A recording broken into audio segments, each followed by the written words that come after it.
The samurai art of letting go, ancient wisdom to flow like water. The river's edge. Takeshi stood at the river's edge, his hand resting on his katana. Behind him, smoke still rose from the ruins of his clan's castle. His lord was dead. Everything was gone. He had come here to die. The river does not cling to the stones it passes, a voice said. Takeshi spun to find an old monk in simple robes. Despite his age, the man moved with a warrior's grace. "Who are you?" Takeshi demanded. "My name is Kenji. I was once a samurai like you, and I stood exactly where you stand now, many years ago." The old monk gestured to the rushing water. "Tell me what you see." "Water, just water." "Look deeper. Does the water struggle? Does it resist? Does it cling to where it has been?" "No." "Yet it is the most powerful force in nature. It carves mountains, shapes continents, sustains all life, not through force but through letting go." Kenji tossed a stone into the river. It disappeared instantly, the water closing over it unchanged. The stone resists. The water accepts, which survives. "You speak in riddles, old man. My clan is destroyed. My purpose is gone. What is there to accept?" "Everything. Give me 3 days. If you still wish to die after that, I will not stop you, but perhaps you will choose to flow with the water instead." Takeshi hesitated, then nodded. 3 more days wouldn't matter. That evening in Kenji's small temple, the old monk poured tea with careful attention. "Before we speak of letting go," Kenji began, "we must understand what you're holding. Tell me your burden." "I failed. I swore to protect my lord with my life, and I failed." "Did you, or did you obey his final command to live?" Takeshi flushed with shame. "A samurai without a lord is nothing, a ronin tossed by the tide without honor." "I see you carry not just your lord's death, but the weight of tradition, expectation, identity. That is heavy armor." Kenji sipped his tea. "Do you know the story of 2 samurai walking in the rain? They encountered a woman who couldn't cross a muddy puddle. The first samurai carried her across, then they continued in silence. Hours later, the second samurai exploded. 'How could you touch that woman? You've shamed us.' The first samurai looked surprised. 'Are you still carrying that woman? I set her down hours ago.' Takeshi frowned. 'What does?' The second samurai carried that woman in his mind for hours. He carried judgment, rules, should and should not, while the first had simply done what the moment required, then moved on, flowing like water. 'You want me to forget my lord?' 'No, I want you to honor him by obeying his final command to live, to flow forward, to let go of what cannot be changed.' Kenji leaned forward. 'You call yourself a samurai, a failure, a man without purpose, but these are just armor you've strapped on. They're not you, they're clothing you can remove.' 'If I'm not a samurai, then what am I?' 'Now you ask the right question.' That night, Kenji gave Takeshi a practice. Notice what you're holding. Every time you feel tension, ask, 'What am I gripping? What am I refusing to release?' Don't change anything yet, just notice." As Takeshi lay awake, he began to see. He was gripping his sleeping mat, holding tension in his jaw, refusing to accept what had happened. He was clinging to the past like a man on a cliff edge, terrified of letting go. Dawn found them back at the river. Kenji instructed Takeshi to sit and watch. For an hour, Takeshi observed. The water didn't just flow, it adapted. When it met a rock, it didn't try to move it. It simply flowed around. When the riverbed narrowed, the water accepted and sped up. When it pooled in depressions, it rested there peacefully before continuing. Strong without rigidity, soft without weakness, persistent without stubbornness. "What do you see?" Kenji asked. "Acceptance. The water doesn't fight what is." "Yes, and notice, the water flowing past us now is not the same water from a moment ago, yet the river remains. The river is the flow itself, not the water. Just as you are not your thoughts or circumstances, you are the awareness experiencing them." Kenji tossed a twig into the water.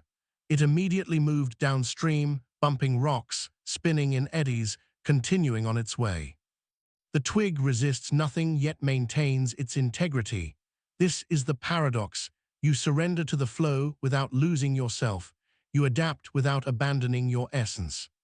But I have choice. Yes, you can choose to flow with the water or grab a rock and let the current tear you apart. You can accept what is or exhaust yourself fighting the unchangeable. This is your power, not control, but wise response. Kenji told another story. A great storm struck these mountains. The mighty oaks stood firm. We will not bend. The storm broke them all, but the bamboo bowed deeply, nearly touching the ground. It survived, and when the storm passed, it straightened again, unchanged. The oak thought rigidity was strength. The bamboo understood that flexibility is true power. Takeshi felt something shift in his chest. In battle, we are taught to be flexible, yet in life, we are taught to be unwavering. It's a contradiction. Exactly, you learn to flow like water in combat, yet outside battle, you armor yourself in rigidity. Kenji stood. Now I'll teach you a technique, 3 breaths of release. First breath, notice what you're holding, name it, I am holding grief. Second breath, acknowledge it exists, this grief is here. Third breath, release it, not pushing away, but opening your grip, like releasing sand through your fingers. Takeshi tried it, I am holding shame. His chest tightened, this shame is here. He breathed deeply and tried to release it. Nothing happened, the shame remained. I can't do it. Of course not yet, you've trained in holding on for 20 years. One breath won't undo that. This is practice. Repeat it 10 times today, 100 tomorrow, 1,000 times over months. Each time you may release only a grain of sand, but eventually the mountain erodes. This is how water conquers stone, through persistent, patient letting go. They practiced by the river, breathing with the rhythm of the water. The shame didn't disappear, but something loosened slightly, like unclenching a fist held tight too long. The third morning brought rain. Perfect, Kenji said, leading Takeshi to a workshop filled with tools and clay. Today you understand letting go through creation. Take that clay, make something. Reluctantly, Takeshi worked the clay. Without planning, his hands formed a rough bowl. Tell me about this bowl, Kenji said. It's imperfect, the sides are uneven. And what else? It's empty, the bowl is empty. Yes, the bowl's usefulness comes from what is not there, the empty space within. Only because it has let go of its center can it hold something. This is the paradox. Only when we create space, when we let go, do we become capable of holding something new. Takeshi examined his creation with new eyes. Now, Kenji said, destroy it. What? Why? Because this too is letting go, release it, let it return to formlessness so it might become something else. This is the cycle, form, formlessness, new form, birth, death, rebirth. Slowly, Takeshi pressed his thumbs into the bowl. It collapsed. He felt unexpected loss. How does it feel? Kenji asked. Sad, wasteful. And yet you are still here. The bowl was not you. The creating was the point, not the bowl itself. The memory remains. The experience remains. The learning remains. But the form is temporary. It always was. Kenji told of a master potter who spent 60 years seeking the perfect tea bowl. At 80, he created it, absolute perfection. He contemplated it for 3 days, then smashed it on the floor. His horrified student cried, "Why, your life's work." The master smiled, "And now I am free. If I kept this bowl, I would spend the rest of my life protecting it, worrying about it. The bowl would own me, so I let it go, and now I am free to create again, not for perfection, but for the joy of creation itself." Kenji handed Takeshi a wooden fish he'd carved. "Keep this as long as it serves you, then pass it on. Let it flow from hand to hand." That afternoon, Takeshi built stone towers by the river and knocked them down, built and destroyed, built and released. With each repetition, attachment lessened. By the 10th tower, he smiled as it toppled, understanding that the point was the building, not the tower, the moment of creation, not the result. As sunset painted the river gold, Takeshi felt something unfamiliar, peace, not certainty, but acceptance, the peace of water flowing around stones. The final lesson. The fourth morning arrived, their final day. After meditation, they returned to the river where it had all begun. Kenji said, "You stood here ready to let go of everything, your life, your future, your existence, but you couldn't let go of your past. Tell me, when you swim, do you hold onto the water?" "No, that would be impossible." "Yet you don't sink. The water cannot be grasped, yet it holds you up. Life cannot be controlled, yet it supports you. The past is like water that has already flowed downstream. You can remember it, but you cannot hold it." Kenji cupped water from the stream. It immediately dripped through his fingers. "This is how we try to hold the past, but when I stop trying to hold it," he placed his hands flat in the water. "When I simply place myself in the flow, the water is always here, not the same water, but water nonetheless." Takeshi knelt beside him, placing his hands in the cold current. With open hands, the water was always there, different water each moment, yet always water. "Your lord is gone," Kenji said gently. "That life has flowed past. You cannot hold it, but you can honor it. You can carry its lessons forward without letting them define you." Tears fell down Takeshi's cheeks. They dropped into the river, becoming part of its flow. "I don't know how to live without purpose." "Then find a new purpose, or simply live. Look at this river. What is its purpose? To reach the sea? Perhaps. But it also waters fields, carves stone, provides for life, reflects the moon. It has 1,000 purposes or none, depending on perspective.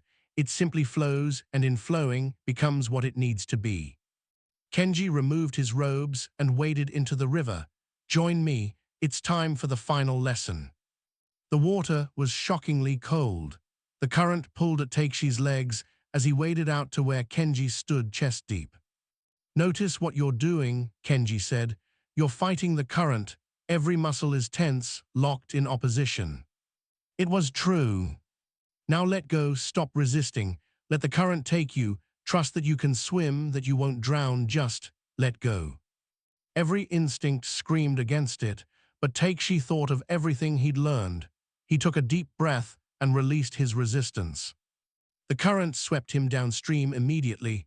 Panic flared, he was out of control, but then his body remembered how to swim. He didn't fight the current, he worked with it. He let it carry him while making small adjustments, reading the water's flow. It was terrifying, exhilarating, liberating. He found himself laughing as the river carried him along. He wasn't drowning.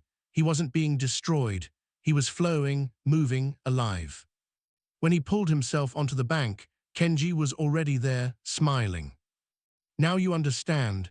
This is what it means to let go, not to surrender to death, but to surrender to life, to stop resisting and learn to swim with the current." The path forward. That evening, Kenji spoke of practical matters. "Tomorrow you leave. The world will try to make you grip again. It will offer new identities, new roles, new things to cling to. The art is to hold them lightly, to play your roles without becoming them." How? Through daily practice. Every morning ask, "What am I holding? What can I release?" Every evening reflect and let go of the day's tensions, disappointments, victories. Neither cling to the good nor reject the bad. Allow it all to flow through you. And my path forward. Purpose is not found, it is created. You don't have to wait for some grand calling. Simply begin walking and let the path reveal itself, serve life itself. There is no shortage of suffering that needs easing. You are a trained warrior, those skills can protect, teach, serve, or you may discover something entirely new. What matters is not what you do, but how you do it, with presence, with flexibility, with the wisdom of water. The next morning, Kenji gave Takeshi a carved wooden fish. "Keep this as a reminder. When life becomes difficult, when you grip too tightly, hold this fish and remember, solid wood representing fluid water. Hold it, but hold it lightly. And when the time is right, give it to someone else who needs this teaching." They walked to the river one final time. "Why did you help me?" Takeshi asked. "You owed me nothing." "Because 40 years ago, an old monk helped me. This is how wisdom flows, from teacher to student to teacher again. Your pain was my pain. Your liberation is my joy." Takeshi bowed deeply. When he rose, tears of gratitude filled his eyes. Go now, Kenji said, flow like water, and remember, the river never stops moving, but it is always at peace, not stillness without motion, but peace within the flow itself. 10 years later. Takeshi wandered for years. He farmed, built bridges, taught children. He helped rebuild villages, mediated disputes, taught swordsmanship, but always with Kenji's lesson: the blade is not for clinging to, but for protecting life. He practiced letting go daily. Some days were easy, others hard, but each time he noticed himself gripping. He remembered the river and released. He kept the wooden fish until one day he met a young widow frozen in grief. He recognized in her eyes what he'd seen in his own reflection years ago. He told her his story, taught her the 3 breaths, and when he left, he gave her the fish. "Keep it until you no longer need it," he said, "then give it to someone else." Years later, he heard of a wandering teacher, a woman with a wooden fish who taught the art of letting go. He smiled, knowing the teaching flowed on like a river. On the 10th anniversary, Takeshi returned to the mountain temple. A younger monk greeted him with sad news. Master Kenji had died peacefully 2 years before.